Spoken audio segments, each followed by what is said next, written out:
Hey guys, welcome back. I hope you're all doing really well. Welcome if you are new here. My name's Sarah. I make videos every single week here on YouTube on this channel talking about all things skincare, hormonal health, gut health, in particular my journey with acne. So if that sounds like a bit of you, then hit the subscribe button because I would love to see you here each week.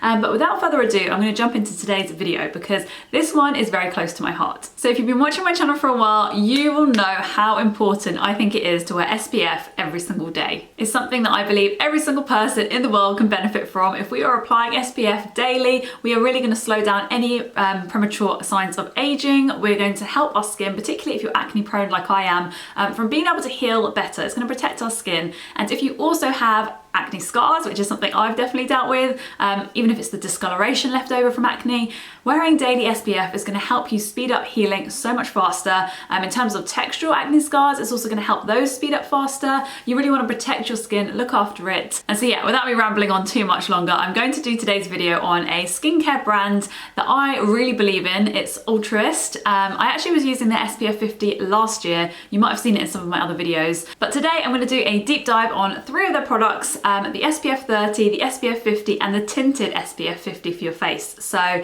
yeah, I'm going to jump straight into that now. So just to give you a little bit of a backstory on the brand, Altruist, I'm not entirely sure if I'm saying it correctly, was set up by 2 friends, Andrew and David, who met in Africa and wanted to create an SPF that was accessible to everybody. Their whole mission really surrounds skin cancer, building awareness of it, and really making sure that SPF is affordable and accessible to everybody. You really can find it everywhere. Last year when I was using this, I bought it on Amazon, but equally you can find it on eBay. I know the Skin Clinic in the UK, you can find it there as well. So yeah, it should be really accessible no matter where you live. Just a quick disclaimer before I really jump in and talk about each of these products individually. I purchased Altruist with my own money last year and I was talking about them a lot. So this year, very kindly, they got in touch and just asked if I would like to try some of their new products, in particular this anti-redness and pigmented SPF 50. So this video is not sponsored, but I just wanted to say I didn't purchase these this time, but I have spent my own money on this product in the past and these thoughts are completely entirely my own. They have not asked me to talk about them at all. So first up, let's start with the SPF 30. And first of all, can we just have a shout out for how big this bottle is, because I'm super impressed. It is 200 mils and it only costs £4.50. If you go into Boots or if you go into any supermarket, it's really rare that you'll be able to find a bottle this size for that price. So for that reason, it already is like a win-win for me, and I can't see myself really straying and buying any other SPFs for my body in the future. If you are dealing with any kind of skin condition, whether that be acne, whether that be rosacea, whether that be eczema, dermatitis, this SPF is honestly designed for you because it is so gentle. There is 0 fragrance. You know, I do enjoy a fragrance in an SPF sometimes, I'm not gonna lie, like on my body. Is there really anything better than that smell of sun cream when you're on the beach enjoying yourself? But let's be real, it doesn't do us any favors, particularly if you're somebody like me and I tend to break out on my chest and my back at times. I don't really want a heavily fragranced, super greasy SPF for my chest and my back. I would never put it on my face, so I don't really want to be putting it there either. So this is honestly designed exactly for that. It is super gentle, it is not tacky or sticky whatsoever, and I've been living in this stuff for the last couple of weeks whilst it's been sunny in the UK. It is now grey, cloudy. Probably don't need this for my body because I am in jumpers and leggings. But before that, I really loved this. And honestly, the texture of this stuff does not feel heavy. It doesn't transfer onto your clothes. I really couldn't rate this more highly if I tried. I know how hard it is to find SPFs that really kind of tackle problematic skin. So yeah, if you are looking for one for your body, definitely check this out. I should say I haven't actually tried this on my face. I don't think I would. Reason being is I have an amazing SPF 30 by PAULA'S Choice, the SPF 30 Daily Wrinkle Defense. It's slightly tinted. That stuff I live in. If I'm going to put an SPF 30 on my face, which I do daily, it's going to be that. So if you do try this on your face, please let me know how that goes. I'd be super curious. But yeah, in terms of my body, it's done me all kinds of favors. It really doesn't feel aggravating at all. So yeah, love it. Next up is the SPF 50. This stuff I wore on my face a lot last year, and particularly in the summer when I was at the beach. I even went to Dubai last year, back when we used to be able to travel. Sad times. I wore this a lot and I really liked it during the summer months. However, I think because in the summer I felt like having kind of glowier skin, I didn't mind looking a little bit shinier. I really got on with this, particularly as maybe sometimes I'd add a bit of bronzer or powder, it would work perfectly. However, going into the winter months, with it being an SPF 50, it did feel slightly more shiny, I guess, than maybe I was used to for the winter months, and Living in the UK, I don't know if SPF 50, particularly if I work in an office or did work in an office, work inside, really kind of was needed, and that's when I found the Paula's Choice one that I was just discussing. That one honestly works a treat, so I stopped using this. But let me tell you, this SPF, considering it's so heavy duty, being SPF 50, did not break me out at all. I found zero problems in that respect. So if you're looking for an SPF 50 that's super gentle, it blends into the skin so well, and I mean that across all skin tones. I took this on like a boat party last summer, and I have friends of all different skin types, all different skin tones. They all tried this. I think I was slathering this on every single person who would come near me. They were all telling me they weren't in SPF, so I made sure they put some of this on. And yes, this blended in a treat. So yeah, everybody was saying that they really enjoyed this. I know a few girls actually purchased this off their own back after they were wearing it, which is great. So yeah, really like this stuff. Can't recommend it enough.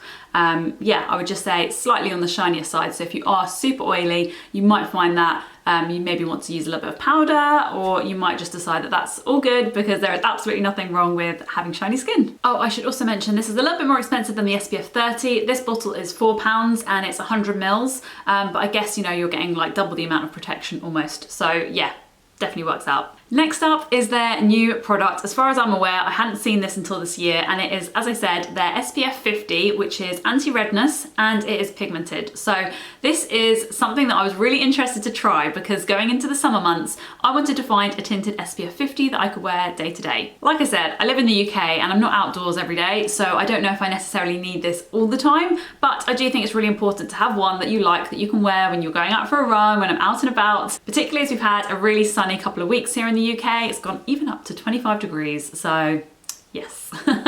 So this could not have come at a more perfect time. So yeah, I've been trying this for about 10 days now. I think there's been a couple of days that I've missed, but I am really enjoying using this stuff. If you have acne prone skin like me, I'm sure you can relate to this, but it's really hard to find something that's going to be part of your everyday skincare routine that you completely trust and you know is going to work for you. I was a little bit hesitant after the SPF 50 last year. I knew obviously it wouldn't break me out, but I was a little bit worried that it wouldn't be the right texture for my skin, and maybe I'd find it a little bit shiny sometimes. But to be honest, I've actually found this far more matte than the SPF 50 without the tint. It looks like the formulations are just completely different, so you really can't compare like for like. Due to the anti-redness properties, it comes out green. And at first you might be like, what is this? This is not what I was expecting. Certainly that was my reaction when it first came out of the tube. I was a little bit shocked, but I do understand the technology behind that because green can cancel out red. And obviously if this has anti-redness properties, that is how it's designed. Now the tint to this, let's be honest, this is not a universal tint. I see all the time tinted SPFs saying that they are universal for all skin tones. I, obviously myself being white and my skin tone being very pale, don't find that it's accessible to probably everybody. If you have darker skin tones, I would love to hear from you and understand if this actually works in terms of like a color match. The concept is that it's not necessarily trying to match your skin tone, apparently. It is meant to basically cancel out that white cast and maybe have something a little bit more natural.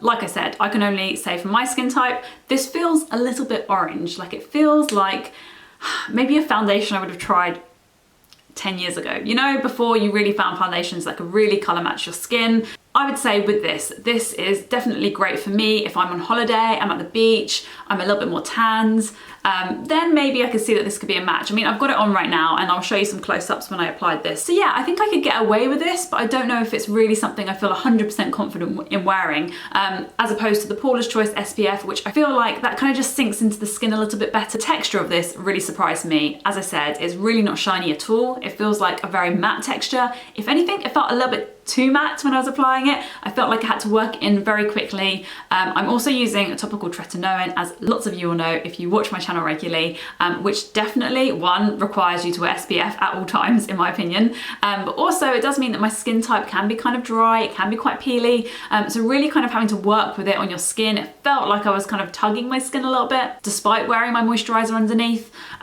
So yeah, for that reason, I felt like it wasn't that easy to work with in comparison to, say, Paula's Choice SPF. But having worn this for about 10 days, like I said, I've seen no further breakouts than I would naturally do anyway. I have got a little one, where is it, here, and I have got one here. But if I'm being honest, I track my skin in a journal, my Skinstory Journal, which I designed to help me find my triggers and really understand my skin better. And I've been tracking this in my journal, and I know for a fact it is not this that's breaking me out. I know that there are a lot of other things going on right now which historically have broken me out and are continuing to break me out this month. So yeah, I really haven't seen kind of any reaction to this. Like normally with skincare products, I don't really tend to get those sort of under the skin cysts. It tends to be more kind of surface acne that I get if something's gonna break me out. So lots of positives for this SPF. I definitely am gonna continue to use it, really kind of experiment with it. Hopefully, if we can ever get outside, go on holiday, get a tan, I can report back and let you know if this is a better color match for me. If you are a darker skin tone, then there are certainly other brands that I think are worth checking out.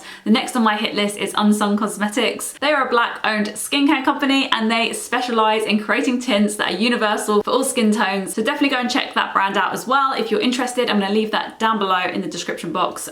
Yeah, they are next on my hit list. I'm certainly going to be trying those once I've got through my Altruist and finished my Paula's Choice SPF 30. So this one is a little bit more expensive. This is £12.50. I mean, let's be real, it's still super affordable compared to some other skincare brands. The Paula's Choice one I think sometimes comes out at about £35, including postage and packaging when I've ordered it before. So compare that to £12.50. And this bottle is 50 mils, and I believe that's the only size it comes in. And I imagine this is gonna last you a while, because let's be real, using SPF for your face takes a really small amount compared to your entire body. They also have an invisible SPF 50 spray, which I'm yet to try, but I'm really curious about because I think that'd be a great option. If you're on the beach, you're feeling lazy, you wanna reapply your sunscreen, but you know, applying it, rubbing it all in can be a bit of a hassle at times. Or if you've got small kids, I can imagine that is super challenging. So having an invisible spray that you don't need to go rubbing in, you can just spray apply very quickly. It sounds like a great shout. So yeah, really interested in trying that. If you've tried it, please let me know how you've got on with that one.